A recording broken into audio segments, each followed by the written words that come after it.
আসসালামু আলাইকুম ওরহমতুল্লাহি ওবরাকাতুহ। সম্মানিত দর্শক মণ্ডলী, আজকে এই ভিডিওটা করলাম এই কারণে যে লোকটিকে দেখে খুব মায়া হয়েছিল। উনি হচ্ছে পাপড়ওয়ালা। তিনি গ্রামে গ্রামে ফেরি করে পাপড় বেচে বেড়ায়। তো দেখছেন তিনি বিভিন্ন ভাঙড়ি, বিভিন্ন লোহা লক্কর এগুলো কিনে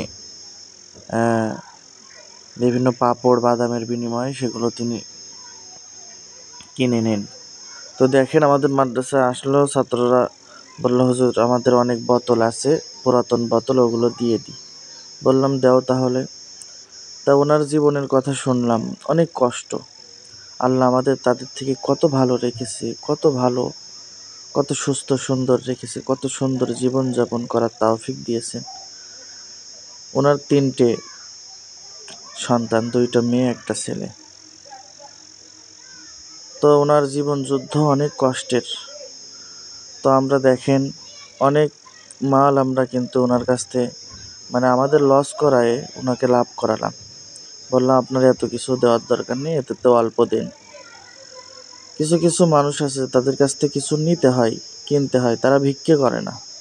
আমাদের সমাজ এখন ভিক্ষা ব্যবসা হয়ে গেছে। কিন্তু দেখেন এই শরীরে এই মানুষটি এখন এই বয়সে ভিক্ষে না করে তিনি কিন্তু এমন খেটে যাচ্ছে। তো ওনার কাছ থেকে পাপড় নিলাম, আর ওনাকে যে 2টা বস্তা দেখছেন, ওই 2টা বস্তার এই যে লোহা লক্কর এবং এই যে বিভিন্ন বোতল, এইগুলো আমরা আমাদের মাদ্রাসার যত বোতল ছিল সব তাকে দিলাম। তার বিনিময়ে সবার হাতে হাতে একটু পাপড় নিলাম। বলেন আমাদের কিন্তু লস, তারপরেও আমরা সেটা দিয়েছি। কারণ কিছু মানুষের কাছ থেকে হিসাব সঠিক নিতে হয় না। অনেক জায়গায় দেখবেন রিক্সাওয়ালা মামা বলে ডাক দিয়ে রিক্সায় ওঠার পরে তাকে বলে যে এখান থেকে এতটুকু এসেছো, 10 টাকা ভাড়া দিলে হবে না কেন, 20 টাকা চাচ্ছ কেন, এই করে অনেকে অত্যাচার করে, মারে। আসলে তো আপনি সব জায়গায় যেখানে যান সেখানে আপনি সব বিষয় কমাতে পারেন না। রিক্সাওয়ালার কাছে ভাড়াটা আপনি কমাতে পারেন না, তাদের ভাড়া ন্যায্য ভাড়াটা দেন। আর বিভিন্ন বড় বড় জায়গায় আপনি যে কমান না, রেস্টুরেন্টে খেতে যাবেন, সেখানে যাওয়ার পরে আপনি বকশিস পর্যন্ত দিয়ে আসছেন, খাবারের পাশে আবার বকশিস দিচ্ছেন। বিল তো যা হয়েছে সেটা দিচ্ছেন, আবার বকশিস দিচ্ছেন।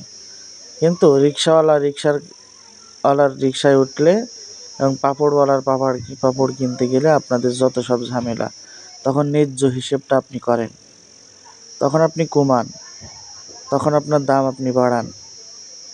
এইটা করা ঠিক নয়। যারা অসহায় দুঃখী, তারা ভিক্ষা করছে না, দেখেন এমন মানুষ, তাদেরকে কিছু দান করবেন, কিছু দিবেন, তাদেরকে সহজ করবেন। তাদের কাছ থেকে কিছু জিনিসপত্র কিনলে এমন কিছু হবে না যে গুনাহ হবে কিংবা আপনার অনেক ক্ষতি হয়ে যাবে না, মান সম্মান নষ্ট হবে না, বরং সে খুশি হবে, সে বুঝতে পারবে যে আমাকে তারা অনেক সহজ করছে। এজন্য সম্মানিত ভাইরা, আমরা গরিবদের প্রতি সহানুভূতি হই। যারা খেটে খায়, এদের মতন হালাল খাওয়া পৃথিবীতে এখন কেউ খায় না।